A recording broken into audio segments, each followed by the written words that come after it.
Monsieur le Président, cher Paul Frappé, chers consoeurs, chers confrères, la médecine de ville, la médecine générale en particulier, est un pilier évidemment de notre système de santé et la crise sanitaire que nous connaissons l'a confirmé par les faits et par les chiffres.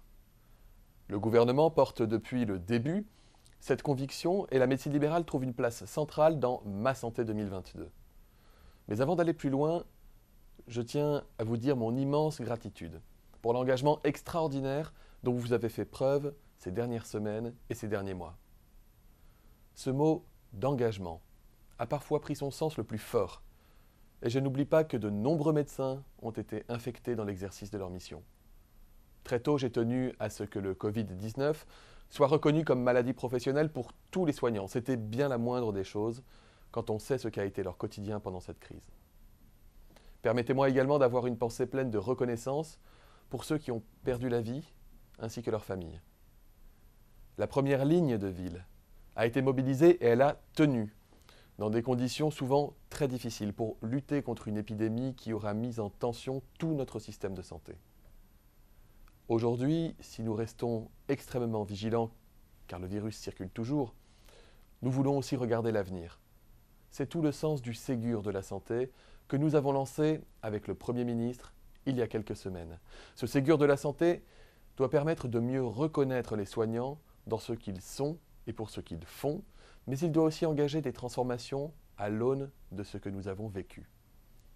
La crise sanitaire a révélé des faiblesses de notre système de santé, c'est vrai, mais elle a aussi mis en exergue beaucoup d'atouts. Prenons ne serait-ce que l'exemple de la télémédecine. De 10 000 téléconsultations par semaine, nous sommes passés à plus d'1 million de téléconsultations par semaine pendant la crise. Hier, la télémédecine passait pour un pari audacieux.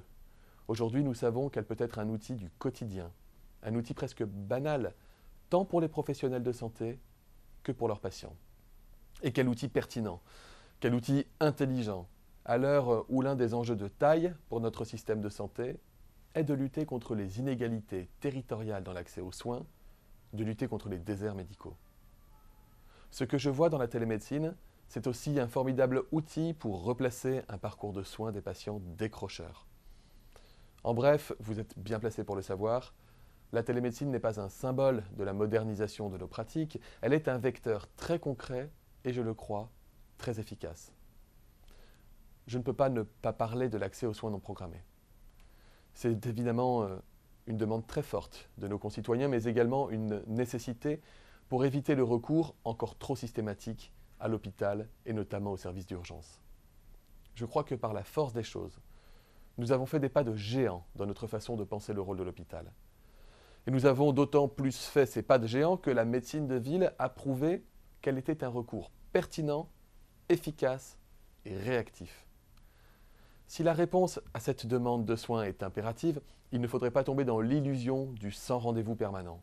Nous n'avons pas eu besoin d'une crise sanitaire pour savoir qu'une demande de soins non programmée requiert avant tout une réponse non programmée, c'est-à-dire quasi immédiate. Mais les soins, dans bien des cas, peuvent être programmés l'après-midi ou le lendemain matin. Et au-delà de la question d'un numéro unique, cette organisation partenariale entre l'hôpital et la ville, c'est l'ambition du service d'accès aux soins, le SAS. Les débats sur le futur SAS se poursuivent, et beaucoup nous ont transmis leur vision ou leur retour d'expérience dans le cadre du Ségur. Je pense aussi à l'exercice coordonné, qui était d'une certaine manière la pierre angulaire de Ma Santé 2022. Nous devrons ensemble accélérer ce mouvement vers une médecine plus collective et moins cloisonnée. Le diagnostic et la méthode retenue ont fait consensus. Quand il y a consensus, il n'y a ni mesure coercitive, ni passage en force. Je m'y suis toujours refusé. Je sais que sur tous les territoires, les médecins commencent à s'organiser. Je sais aussi que l'exercice coordonné ne fait plus peur et qu'au contraire, beaucoup de jeunes médecins l'appellent de leur vœu. Et je le rappelle, exercice coordonné ne veut pas dire exercice regroupé. Impliquez-vous dans une équipe de soins primaires, dans une maison de santé pluriprofessionnelle, dans une CPTS. Ces structures sont des structures d'avenir. Et je vous invite pour les tout prochains mois et en 2021 à leur donner de la force et à vous y engager pleinement. Le Ségur de la santé Je ne le conçois pas comme l'ébauche d'une énième transformation du système de santé. Il y a moins d'un an, la loi OTSS a été votée. Cette loi contient tous les leviers dont nous avons besoin pour engager des transformations qui ne peuvent plus attendre. Le Ségur de la santé doit permettre de replacer ces transformations dans une dynamique positive, lui redonner des moyens, mais également aller beaucoup plus loin. Et quand nous disions il y a un an qu'il fallait redonner du temps médical aux médecins en créant par exemple les assistants médicaux, tout le monde était d'accord. Nous ne disons pas autre chose aujourd'hui. Je suis persuadé qu'il faut également continuer à faire évoluer les métiers et les périmètres de compétences. Le médecin n'a pas vocation à faire ce qui pourrait relever de l'infirmier ou du pharmacien. Il y a évidemment des chasses gardées, des domaines réservés et des appellations d'origine contrôlée. Je sais que ce sujet est hautement sensible. Mais dire cela ne signifie pas la remise en cause de prérogatives médicales. Cela ne signifie pas le fait de dénaturer la profession, ni notre positionnement dans le système de soins. Je souhaite que l'on travaille ensemble sur ces sujets. Il y aurait tant de sujets à aborder ensemble. D'ailleurs, simplification de toutes les démarches administratives, paperasse du quotidien, qui vous empêchent bien souvent de prendre le temps nécessaire pour vos patients.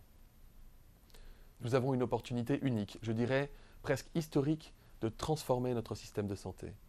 Mais je n'ai jamais cru qu'on pouvait réformer uniquement depuis un bureau du ministère. Rien ne se fera sans les professionnels du terrain, rien ne se fera sans les médecins généralistes. Que votre congrès vous permette de vous retrouver, même virtuellement, après ces semaines si dures, si pénibles. Merci encore du fond du cœur d'avoir chaque jour répondu présent et je vous dis à très bientôt.